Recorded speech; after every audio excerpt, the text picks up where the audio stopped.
करने वाले तुम होते कौन? मैं पति हूँ, पति बने रहा। मर जाओगे हाथ कटाने से मर जाएंगे, मारवा दीजिए।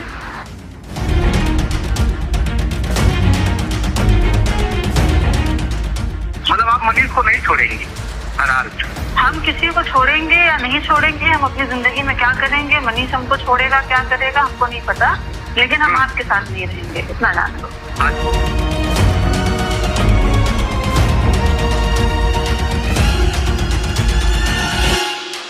नमस्कार, मैं अभिनेंद्र। 1947 में हमारा देश आजाद हुआ। जब देश आजाद हुआ उसके बाद हमारे देश में संविधान आया। संविधान में कई सारे नियम और कानून थे। उसमें भारत के नागरिकों को भी कई सारे अधिकार मिले। आज़ादी का अधिकार मिला, स्वतंत्र होकर जीने का अधिकार मिला, और उसी संविधान पर हमारा देश चलता है। लेकिन इसके बावजूद हमारे देश में कई सारे अंधविश्वास हैं, अपनी अपनी सोच है, अलग अलग समाज है, सबकी अलग अलग भावनाएं हैं, सबके अलग अलग विचार हैं। भारतीय सभ्यता और पश्चिमी सभ्यता में एक बड़ा अंतर है। पश्चिमी सभ्यता के कई सारे ऐसे कार्य हैं जो भारतीय सभ्यता में नहीं होते हैं, या भारत का समाज उसे स्वीकार नहीं कर पाता है। लेकिन भारतीय कानून में कई सारी ऐसी चीजें हैं जो पश्चिमी सभ्यता की कई सारी चीजों को अधिकार भी देता है। बरेली की पीसीएस अधिकारी ज्योति मौर्य के केस में भी कुछ ऐसा ही देखने को मिल रहा है। ज्योति मौर्य के पति ज्योति मौर्य पर कई गंभीर आरोप लगा रहे हैं। उन आरोपों को लेकर कई तरह की चर्चाएं हो रही हैं। ज्योति मौर्य और उनके पति के बीच की जो बातचीत है उसका एक ऑडियो भी सोशल मीडिया पर वायरल हो रहा है। उस ऑडियो की पुष्टि हम नहीं करते, लेकिन ऑडियो में जो बातें कही जा रही हैं वो अपने आप में कई गंभीर सवाल खड़े करती हैं। दरअसल 2010 में ज्योति मौर्य की शादी जो है प्रतापगढ़ के आलोक मौर्य से हुई थी। आलोक मौर्य सफाई कर्मचारी थे। कहा गया कि आलोक ने अपनी इस नौकरी के बारे में बातें छिपाई थी और शादी कर लिया था, जो बात ज्योति मौर्य को अच्छी नहीं लगी थी। बाद में इसका खुलासा हुआ। ऐसा आरोप ज्योति मौर्य का है। लेकिन आलोक मौर्य का कुछ अलग आरोप है। आलोक मौर्य कहते हैं कि 2010 में उनकी शादी ज्योति मौर्य से हुई। उस समय ज्योति मौर्य एक समान परिवार से थी, हमारा भी परिवार सामान्य था। 2010 के बाद शादी होती है, जिंदगी आगे बढ़ती है। ज्योति पढ़ना चाहती हैं, आलोक उन्हें पढ़ाना चाहते हैं। आलोक का परिवार ज्योति को पढ़ाता है। आलोक ज्योति को लेकर प्रयागराज जाते हैं, वहाँ पीसीएस की तैयारी करवाते हैं और 2015 में ज्योति पीसीएस क्वालिफाई कर जाती हैं। उनकी 16वीं रैंक आती है और 2015 में ही ज्योति 2 जुड़वा बेटियों को जन्म भी देती हैं। आलोक का कहना है कि 2015 का साल ऐसा साल था जब उनके घर में डबल खुशियां आई थी। लेकिन 2015 के बाद तस्वीर बदलती गई। ज्योति एसडीएम बन जाती हैं तो उनके व्यवहार में भी अंतर आता है। धीरे धीरे वक्त बीतता है और 2020 का समय आता है जब आलोक ज्योति को ज्योति के प्रेमी मनीष के साथ रंगे हाथ पकड़ लेते हैं, अवैध संबंध बनाते हुए। ऐसा आलोक मौर्य का कहना है, ये आरोप है। लेकिन सबसे पहले आप इस ऑडियो क्लिप को सुनिए और फिर उसके आगे हम बताएंगे कि इस ऑडियो क्लिप में किस तरह की बातें की जा रही हैं।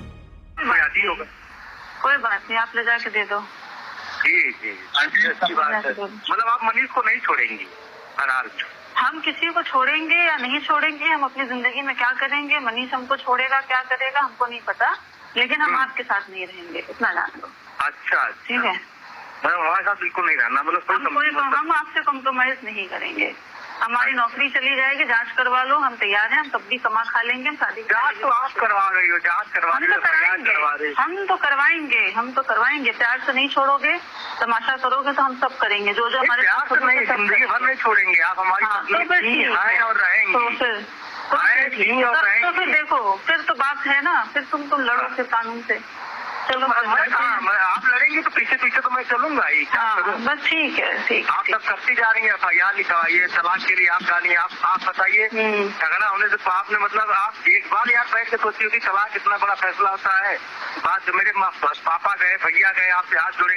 यदि ये ऑडियो क्लिप सही है तो इसका मतलब है कि ज्योति मौर्य का संबंध मनीष दुबे से है। यदि ये ऑडियो क्लिप सही है तो ज्योति मौर्य आलोक के साथ नहीं रहना चाहती हैं। ज्योति मौर्य आलोक से तलाक चाहती हैं। यदि ये ऑडियो क्लिप सही है तो इसमें कहीं ना कहीं ज्योति मौर्य ये भी कहते हुए नजर आ रही हैं कि उनकी नौकरी चली जाएगी, वो कहीं से भी कमा खा लेंगी। यानी ज्योति मौर्य की नौकरी में भी कोई ना कोई दाग होने की संभावना है। यदि यह ऑडियो क्लिप सही है तो ये भारतीय समाज के ऊपर एक बड़ा धब्बा भी है, लेकिन भारतीय कानून के हिसाब से यह कोई धब्बा नहीं है। इसको भी हमें समझने की जरूरत है। इन बातों को भी हम आपको समझाएंगे, लेकिन उसके पहले एक बात आपको और बता दें। ज्योति मौर्य ने आलोक मौर्य और आलोक मौर्य के परिवार के ऊपर दहेज उत्पीड़न का आरोप लगाया है और मुकदमा भी दर्ज करवाया है। उसके बाद ज्योति मौर्य का यह भी आरोप है कि आलोक मौर्य ने ज्योति मौर्य का व्हाट्सएप हैक किया, जिसके लिए आईटी एक्ट में भी ज्योति मौर्य ने आलोक मौर्य सहित कुछ अन्य लोगों के खिलाफ भी मुकदमा दर्ज करवाया है प्रयागराज में। लेकिन सवाल ये है कि ज्योति मौर्य तो आलोक मौर्य की पत्नी है, अभी तलाक हुआ नहीं है, तो आलोक मौर्य ने किस तरह से ज्योति मौर्य का व्हाट्सएप हैक कर लिया। अब आलोक मौर्य यहाँ पर यह भी कहते हुए नजर आ रहे हैं, जिस तरह से मीडिया में खबरें प्रकाशित हैं, कि ज्योति ने एक बार आलोक के मोबाइल में अपना फेसबुक लॉगिन किया था और वो लॉग ऑफ करना भूल गई थी, जिसके वजह से आलोक ने मनीष वाला कांड देख लिया और आलोक को शक हो गया कि ज्योति और मनीष के बीच में संबंध है। आलोक ने ज्योति से सवाल किए, ज्योति ने उस बात से इनकार किया और कहा कि ऐसी बातें ऑफिसेज में होती रहती हैं। आलोक भी शांत हो गए, लेकिन आलोक ने फिर मनीष और ज्योति को रंगे हाथ अवैध संबंध बनाते हुए पकड़ लिया, ऐसा आलोक का कहना है। आगे और भी बातें आपको बताएंगे, लेकिन ये दूसरा ऑडियो क्लिप भी आप पहले सुन लें। भाई मैं 22 तारीख को मनीष के साथ बोली थी, मेरे पति ने देख लिया, उसका विरोध कर रहे हैं, तो मैं उनको तलाक दे रहा हूँ। ये बात क्यों नहीं बता रहे? तो चलो ठीक है, चलो हम आपको तलाक दे रहे हैं, हम तो कई रन तलाक दे रहे हैं। तो ये बताओ, तुम क्या इतने बेशरम हो क्या? आप इतने बेशरम हो क्या कि ऐसी लड़की? मैं बहुत बच्चों के लिए कुछ भी कर सकता हूँ। जब आप स्वीकार लिया, चलो पहले आप जिसके साथ वो स्वीकार लिया, तो अब क्या है? तो शादी हो चुकी है। तेरा कौन होते हो तुम स्वीकार करने वाले? तुम होते कौन? मैं पति हूँ, पति बनेगा, मर जाओगे मर जाएंगे, मारवा दीजिए। हम नहीं मरवाएंगे, अपने कर्मों से, अपने कर्मों की सजा मिलेगी, अपने कर्मों की सजा मिलेगी। हम क्यों मरवाए? हम मर जाओगे? नहीं, हम ये नहीं कह रहे हैं, ये जो आप कह रहे हो ना, मरते दम तक कभी बैठ के सोचना, इसी नौकरी से जो पिए हो आज बने हो। ठीक है, बाकी हम ये नहीं कह रहे हैं कि नहीं बने।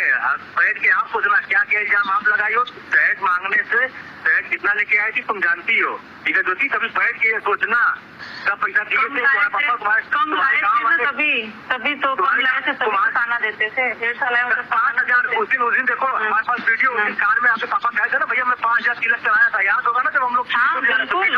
बिल्कुल 5,000 चढ़ाए थे तिलक, लेकिन तभी तो परेशान करते थे आप लोग पैसे के लिए, गाड़ी के लिए। परेशान किए, कभी नहीं परेशान किए। अरे चलो, हमको जहाँ सबूत ना होगा हम देंगे ना, देना ना। झूठे कुछ भी लगा दो, करोड़ों रुपए लगा दो अभी। और नौकरी।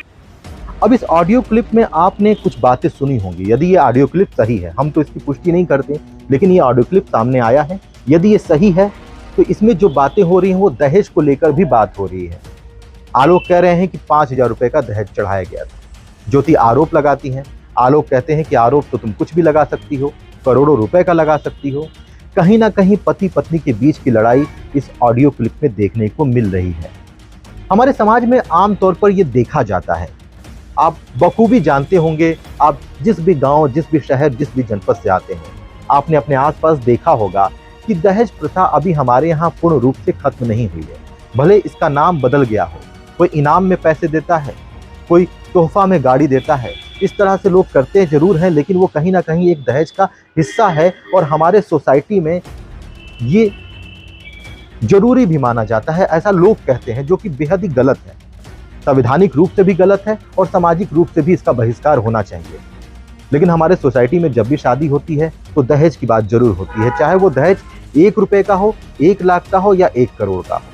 पैसे मैटर नहीं करते, लेकिन दहेज की बात होती है। कोई सोने का चेन चढ़ाता है, कोई 5,000 रुपए चढ़ाता है, कोई 10,000 चढ़ाता है, कोई अपनी क्षमता के अनुसार 15 लाख, 20 लाख और 1 करोड़ रुपए तक खर्च करता है। कोई सामान खरीद के देता है या किसी न किसी माध्यम से ये काम होता है।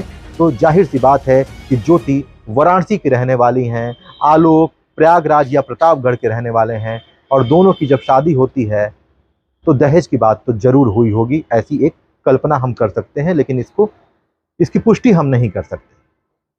तो 5,000 रुपए दहेज की बात इस ऑडियो क्लिप में हो रही है और आलोक कह रहे हैं कि आरोप आप कुछ भी लगा सकते हैं।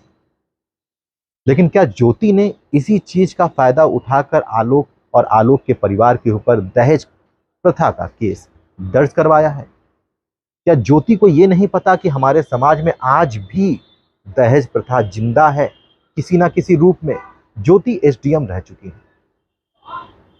ज्योति के पास हजारों फरियादी आते होंगे अपनी फरियाद लेकर, तो क्या ज्योति ने उसका समाधान किया? अब यहीं पर ज्योति का वो डायरी भी सामने आता है जिसे आलोक एक निजी चैनल को देते हैं।